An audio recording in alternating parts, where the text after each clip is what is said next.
Hello paper crafters, I'm Sunny Sky and I'm an independent Stampin' Up! Demonstrator in the US, and today we're going to be making a gatefold explosion card with the accented bloom set and using a couple of accessories from the new catalog. Pretty simple really, as long as you get your folds down properly. So we're going to go through all the steps to make this, and I'm going to show you a measuring technique for this, and also for those of you who like to do it more casually, just how to line up your folds.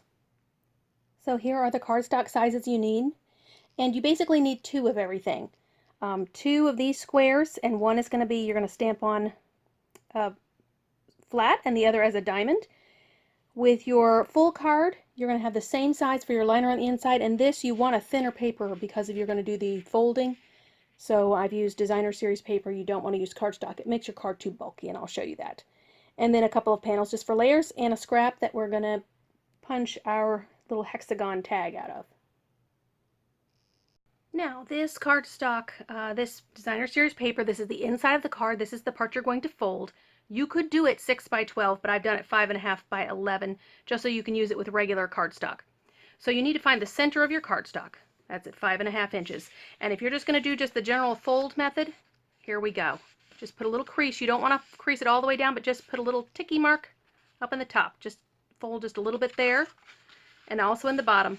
The center of this card does not get folded. This part is not going to have a fold. Okay? But this shows you where the center of your cardstock is. Then you're going to fold the sides in to that center mark.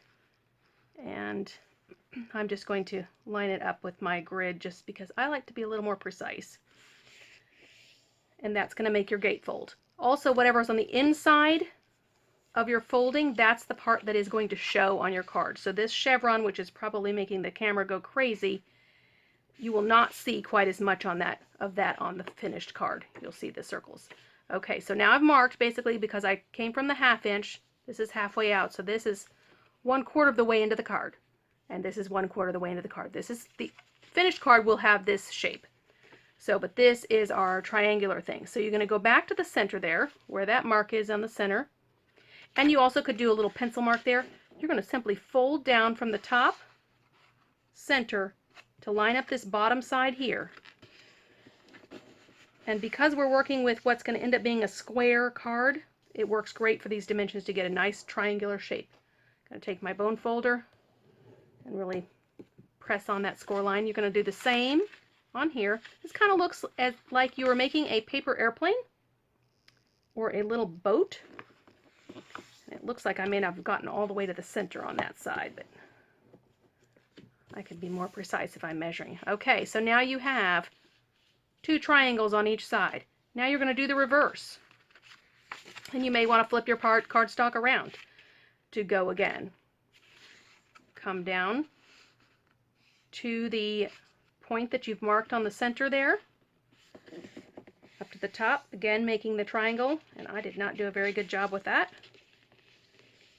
But it should be perfectly centered down here. I'm more of a measurement gal, but I wanted to show you 2 ways. This sometimes is easier to explain and to teach if people have trouble with specific measurements. And as far as generally just getting the gist of how this card works, that helps. Okay, and then you're going to have your fold. You already have your fold lines here where we did this, right? And we're actually going to reverse those score lines. So let me just reverse them just so that they will want to reverse. And now when I try and fold this in, those that I've reversed are going to come in like that. Okay? And then with your full card, you can do the same thing with the outside of your card, is you can again find the center, fold halfway in like we did on the first step with this, and get your gatefold card. I prefer to measure, so I'm going to measure. So let me show you this again when we're actually using the measurements. Okay, bringing the scoreboard in here. This is 11 inches wide. I'm going to take my stylus. Half of that is 5.5. but I'm not scoring at the 5.5. But remember when we just did these manually, I sort of noted where that was and folded in. But here I'm actually going to use half of the 5.5, so 1/4 of the page. So this is 2 3/4 in from this side. You can also go in from this side, or you can flip the cardstock around and get it 2 3/4 in. If you prefer to do it when it's flat here, you'd be 2 3/4 and 8 1/4, and that's dividing into fourths, just not scoring the center fourth. Okay, and then when you're doing this method, I have created a Sharpie line in the center of my scoreboard here. I'm just going to line up. Oh, I do have to mark where the center is. So I'm just going to mark right there. And actually this is kind of handy because it's right on the little dots there on this pattern. But at 5.5, just half of the card, halfway into the cardstock, that's what I'm marking. Just noting it. Okay, and then I want to go from halfway in the cardstock down to the corner. Remember I folded that before, like when I did my paper airplane, paper hat. Now I'm just doing it with the scoreboard. And the way that I know that I'm doing the correct fold is that this dark line is up here and it's also at the bottom of my cardstock. I'm not sure if you can see that in the camera. And then I'm going to find where I have my mark on the other side. Get the corner up on that side so that I'm doing a straight line from the corner to the center. Okay, so now I have my 2 scores there. Let me fold these for you and let you see them. And then this is what we just did manually before without doing the official scoring in advance. Okay, you see how that's looking just like the other way we did? But I've got to do the same thing with the other half. So from the corner to where that center is, and I can see that center more easily now because I've scored it. From the corner to that center mark, and then again going from the other corner to that center mark again. I'm going to fold that down. And I do want to fold my full card. Remember, you can do this any kind of paper that's going to end up being square. So you can, I'm going to reverse fold those. So you could do 6 by 12. We've done 5.5 by 11 today. Okay, so there's my full folding explosion there. I'm going to do my full card. That is going to be a gatefold. Let me get my stylus out. And I'm going in at 2 3/4 and 8 1/4, which is basically 2 3/4 in from both ends, from both edges. Now, this is the only folding that you're going to do on this exterior piece of cardstock. We don't need to score those triangles. This is just the outside of the card. Let me show you the finished card again. It's reverse colors on this, but that's the finished card with your explosion. Okay? And also I wanted to show you this one that I did with cardstock on the inside instead of paper is very bulky, very hard to get it closed. Does not want to stay closed. So that's why using designer series paper is better than using cardstock on your folding section. Just because you end up with a lot of pieces of paper, a lot of layers of paper in those scored areas, especially in the corners. Okay, now that we've got the folds created on this card, let's go ahead and put our card together and then we'll do our stamping. But I'm going to go ahead and layer these panels. Now I've cut these panels. Ordinarily I would put the layer all the way around, but I'm actually going to butt this navy right up next to the rich razzleberry on this side.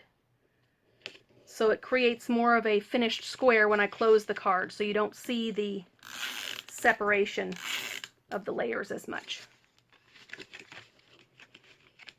And it probably would have been good if I had done an extra line of adhesive on this, just because we've got a couple layers that are going to come out on top of it. So if you want to be a little heavy on the adhesive on there, that would be good. Okay, and then this one is fitting inside. This is the one that we folded and scored, and it's just fitting inside, just like that. So the easiest way to glue this, if you put glue on this and glue on this side and then try and glue this back side, you're going to end up getting something gluey that you might not want to get gluey. So if you actually do one section at a time, and now that I've got this all folded, let me just kind of push in, score those, or, you know, press, use my bone folder to press those scored edges a little better. Okay, I'm going to put adhesive on one corner. I'm going to kind of set it in the middle of my card, get it placed where I want it, then press it down. And so it's just the one triangle. That's all that is connected right now. The rest of it's free. I suppose you wouldn't have to glue the back, but I feel more confident gluing this center section to have the card stay together. You could put some adhesive here, but I'm just going to set that down in there, kind of press that adhesive down into the back, and then get my other side. Now, my folds are not perfectly lining up here. You can see some of that coming out the edge. And that happens when you're working with exactly the same size. I think I'm going to just trim this off just slightly. But also, most of this layer is going to be covered over by our layer with our image that's going on the front. All right, so there it's all glued together. And so now let's do our stamping. Now, we have 3 pieces of, and I've used Shimmery white cardstock. You could use Whisper white as well. I'm using the Shimmery because I'm using the alcohol markers, the Stampin' blends. One of these pieces is going on the inside of your card. So you're going to stamp it as a square and you're going to stamp it as a diamond, because on the outside is a square, on the inside your space is diamond-like. So make sure that that doesn't throw you off when you're stamping. The first card that I made was this one, and I decided to stamp that on the inside, and I forgot to stamp it on the diamond, and you see not all the image shows up anyways. I stamped it square on the inside, and of course then it didn't fit. And that's how I came up with my second design, which I actually like better. But you know, whenever you're experimenting, that's when you learn some really cool stuff. So, but that is the first one that I did. And also on this one, my tag didn't hang over very much, and I like this one better, where the tag hangs over more. It's more of an overlap. I just think that's more interesting. And it's centered well on the square there. Because of this one, you lose part of the image there and not much hangs over. So as we're stamping, we are going to stamp our main image, and this comes as one image. Now when you get the piece of rubber, you've got the center. You kind of got a free stamp here. You don't have a wood block for it, but I've just been storing it in here. But if you just wanted this shape just solid, you've got it. Because the other shapes that come in the set have, you know, have words on them. So, all right, so my Memento ink, remember this is a water-based ink. So when I use my alcohol-based markers, it's not going to make this ink bleed. And then if you're using water-based markers, you're going to want to use alcohol-based ink like our Stays On Jet Black. We'll just stamp this in the center of the square. And we're going to let it dry a little bit. It dries pretty quickly, but we'll let it dry just a little bit before we color in that image. Remember, this one is going on the inside of the card. Got to turn that into the diamond shape. And I've got my Always Thinking of You that I'm going to put on here. And I'm just going to decorate the corners with the little flower stamp that comes. And I did these just in this rich razzleberry ink. I'm going to color them in with a little bit, and this is a water-based ink, and so we're going to be okay with the alcohol markers.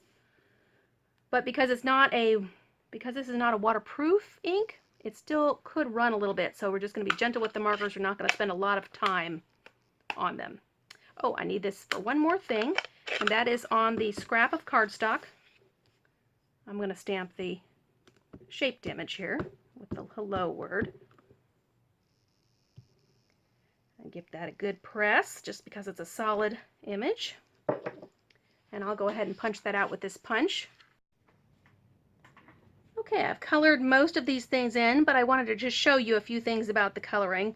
I just did kind of a quick color around with my lighter rich razzleberry, and now I'm going to come back and I'm just going to fill in some little darker ones. Now this is, I'm not shading for sunshine or anything, I'm just shading for some interest in this flower. So this is a quick way to add some detail. I just ran over the whole thing as a larger area with the lighter rich razzleberry, and then I'm just going to bring in some shading around the petals, and we'll pop back in. We'll just circle a little bit with the lighter to get that blended.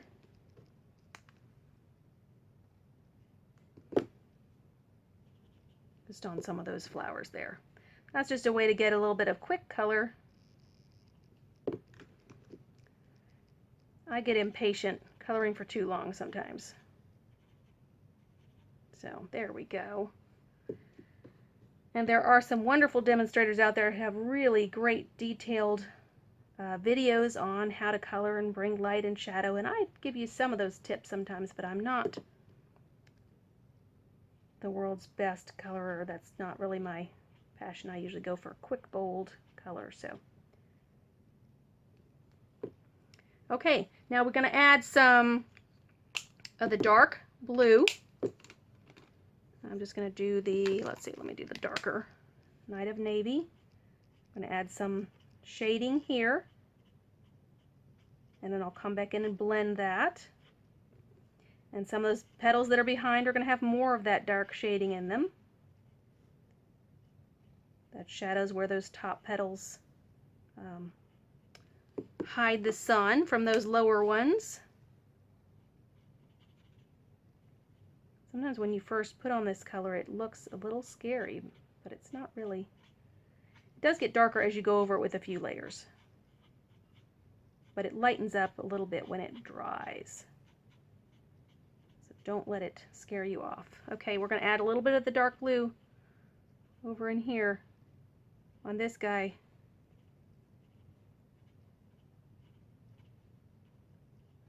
All right, and then I wanted to show you some bits of magic here. If you have the gray markers, and I don't have the Stampin' Up yet, but this is a Copic marker, another alcohol marker.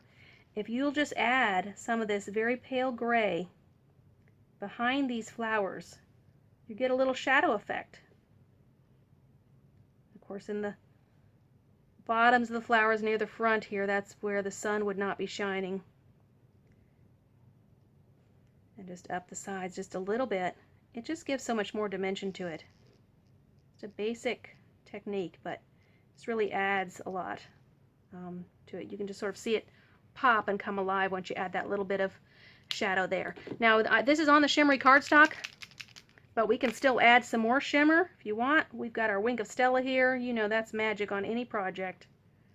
Little wink of Stella. I'm not going to worry about the center of the flowers because I'm going to add these lovely gems in the centers of these flowers.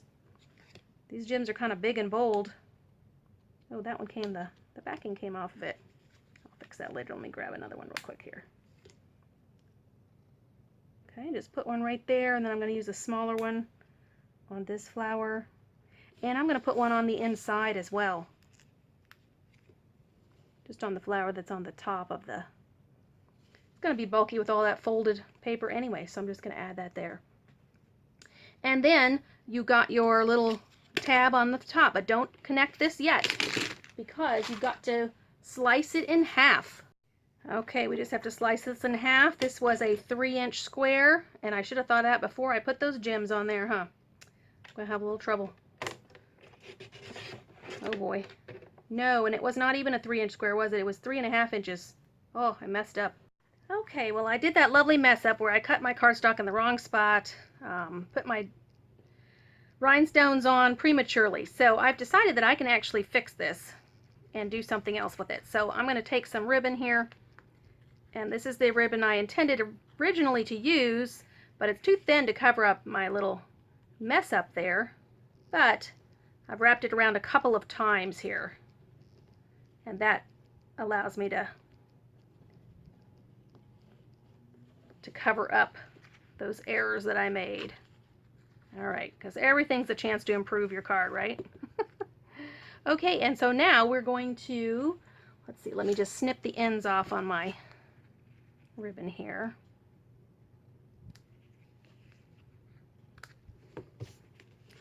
I'm going to put this on top, And we're just going to make this whole thing be the flap over the gatefold instead of just the tag part.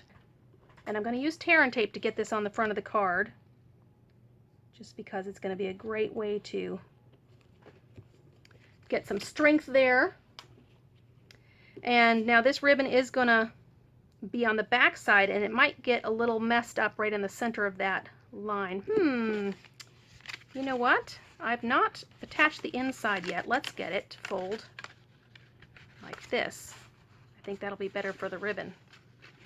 Or should I bring it down? And I'm just changing the orientation of this because if I had the card open like this, that ribbon being right at that part there would rub against it and mess it up. So if it's going across, it'll be more stable. Okay, now I want to close up my card and just kind of look at the front of it and make sure that I'm getting this in the center of the card. And then I've got my reading for the interior portion. And I'll get that. Look at that.